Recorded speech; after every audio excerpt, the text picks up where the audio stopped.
Welcome to UNCAGED, a show that celebrates thought leadership from today's top business leaders. The program provides a voice to amazing executives from around the globe who are shaping the world of business today and mapping the path to the commerce of tomorrow. Today, we're speaking with Terry Comer. Hey, Terry, how are you? Doing well, Ben. How are you today? I'm really well, Terry. It's great to have you on the show. Terry is the founder and CEO of a very important company called ImpactData. Their unique business model focuses to fill a digital talent gap in the tech industry by building high-powered, purpose-built data centers and innovation hubs on college campuses, starting with historically Black colleges and universities. And we'll get more into the impact data model. But before we get there, Terry, tell us a little bit about yourself and your career.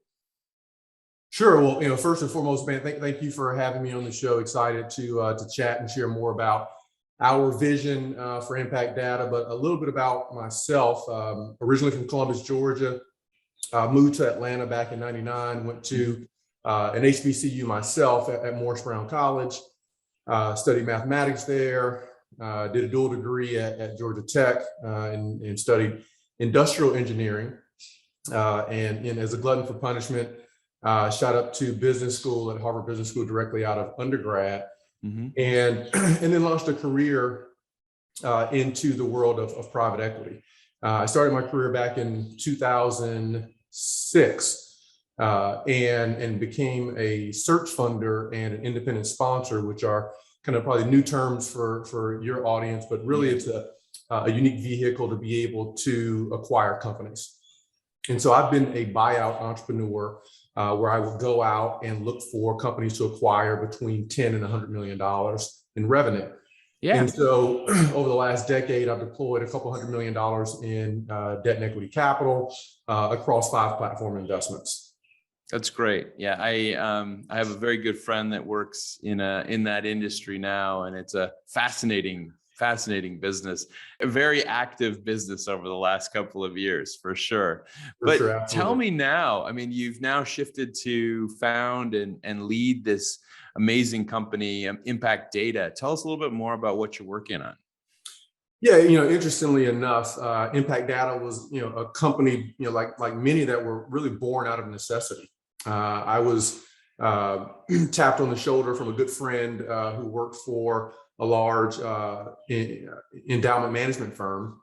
They were working with an HBCU that was looking to create additional revenue streams to offset tuition declines. Nothing that we haven't all heard of, but in particular with HBCUs over the last 10 to 15 years, they've seen a 30 to 40% decline in federal aid, even more than non-HBCUs. And typically HBCUs have smaller endowments than non-HBCUs. And so when times get tough, they don't have that recurring revenue stream to lean on. And so looking to leverage and monetize their real estate assets is the best way to do that. And so I didn't before have a background in real estate. And so I brought in a partner of mine to help me evaluate how could we help this HBCU through public-private partnerships really reposition itself. And this was, pre-pandemic, pre-social unrest back in August of 2019. And we came up with a concept, really something that's much more creative and entrepreneurial, to position data infrastructure and data centers on the campus of historically Black colleges. Wow. That's really cool. I'd love to know more. So data centers and innovation hubs are kind of related, but also different things. So tell me more about how those actually operate. Yeah, I think it's this cross section of a lot of interesting things and dynamic things now, particularly after going through the last 2 years in the pandemic. But initially, the concept was quite simple. It's there's a huge deficit of digital talent globally and for sure in the U.S. I think I've seen numbers from Microsoft, where they're trying to create millions of new digital professionals. And so, we wanted to be able to combine recurring revenue streams with data center infrastructure And if you understand kind of what's happening with data centers, there used to be these huge monolithic structures put out in cornfields, and 70% of data, maybe even 80 to 90% of data infrastructure actually resides in Northern Virginia. And so, wow, I didn't know that. Yeah, so all of this data infrastructure is in one place. And as more and more people like us, like we're on Zoom right now, and we want to have low latency. We want to have, we don't want to have interruptions in our connection. Mm-hmm. So we want to be able to pull our data from data centers that are closer to us. And so you started to see this concept of edge data centers and more regional data centers. And so we're playing on that concept in one regard to create these recurring revenue streams. But a lot of times, higher ed and HBCUs with limited land portfolios, they need to optimize their real estate and not just creating revenue, but also creating additional academic learning spaces. And so we wanted to be able to marry the two together. Right. And so the students get to work and basically kind of help manage some of these places. Is that how it would work, or how does it function?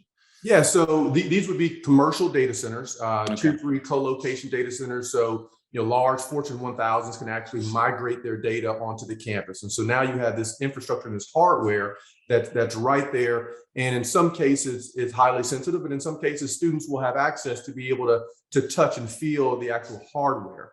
I love it. I love it. I actually sat on the board and managed a company that owned lots and lots of data centers. And I know how important that is. And it certainly, as more goes into the cloud, I think people forget the importance still of many, many data centers for many critical types of information. Probably even now in the world of crypto, who knows how that's going to be playing into your model, Terry?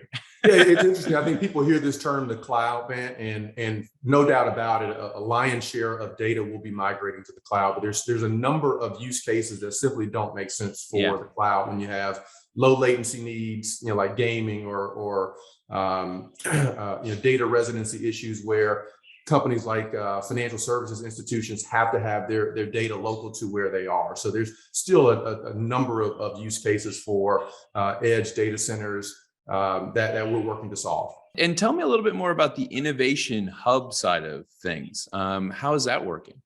Yeah, we created a really, really neat model here, Vance. So a big part of our model was we wanted to be able to be net positive to these institutions.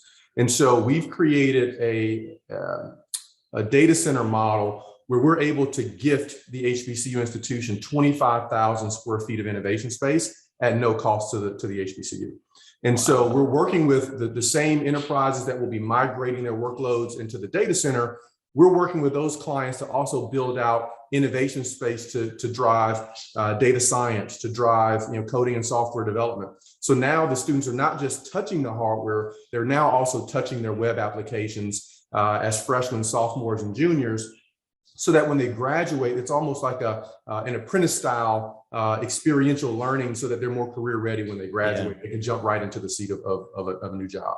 I love it. I imagine some of the faculty members like it as well. They do. They're excited about this sort of stuff. Yeah. So let me change gears a little bit and let's talk about the pandemic. The last year and a half have been complicated for the best of us. Just be curious to hear how ImpactData has fared, as well as perhaps some of the challenges that you saw and how opportunities may have presented themselves. Yeah, it was certainly an interesting 18 months for us. Effectively launching a new company. A data center upstart. You don't typically see those running around very often. It's become a more mature industry. And so we identified a partner during the pandemic that's been truly transformative for us in DigitalBridge. They're the world's largest digital infrastructure fund with $35 billion of capital under management. And so we really, ducked our head and put some meat around the model during the pandemic to really be able to build this thing out. For our HBCU partners, it was a little challenging because they have to hunker down themselves and deal with health protocols and campuses being shut down. But I think it really accelerated for them the concept of a hybrid learning model where some students are going to remain on campus and some are going to be doing virtual learning, and so needing this sort of this cross section of data on campus was a huge opportunity for a lot of HBCUs that we're talking to right now. Yeah, I can see that it's such a valuable skill set. I would imagine, probably it's true about all of us in business today, but certainly on the UNCAGED show, I'd say the topic of data comes up maybe 60, 70% of the time as a driver for businesses. And, as we deal with this mountain of information, you have obviously the issues of how you're going to store that information, security, how you're going to analyze that information, which needs more power, more information. That's right. So it's kind of an endless area for innovation over the next, I'd say 20, 30 years for sure. And that's such a great place where you guys are operating. But tell me a little bit more about what your plans are for the next couple of years with ImpactData. Yeah, so the broader vision for ImpactData is to create what we call an interconnected, distributed, which means we want these data centers across the country. We want our Dream Center products to sit and reside on a number of HBCU campuses. There's over 100 HBCUs around the country. Many of them in what we call secondary edge markets.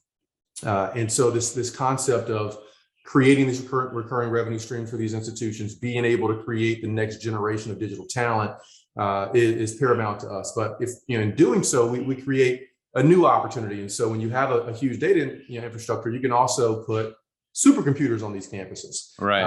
And so we can build out the first high performance computing cluster across HBCUs. We can also take our data centers that are bringing 100 gigabyte download speeds to these underserved communities, and we can then partner with the public sector to bridge the digital divide by building fiber to the residents in these local communities and really start to make a difference in the access to digital infrastructure. It's such a critical thing that you're working on, Terry. I'm so excited to learn more about what you're rolling out right now.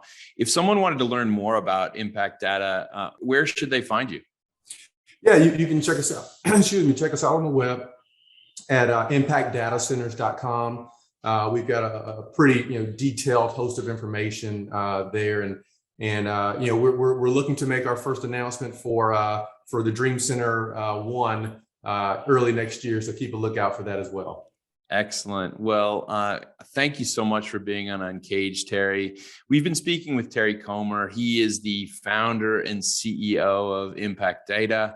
ImpactData is an incredible business, really focused on building high-powered, purpose-built data centers and innovation hubs on college campuses, starting with historically Black colleges and universities. And we've been talking about how Terry and his team have been working on rolling that out. And we're excited to hear the news of the first center being opened over the next couple of months. So, Terry, thank you so much for being on the show. I hope to have you back.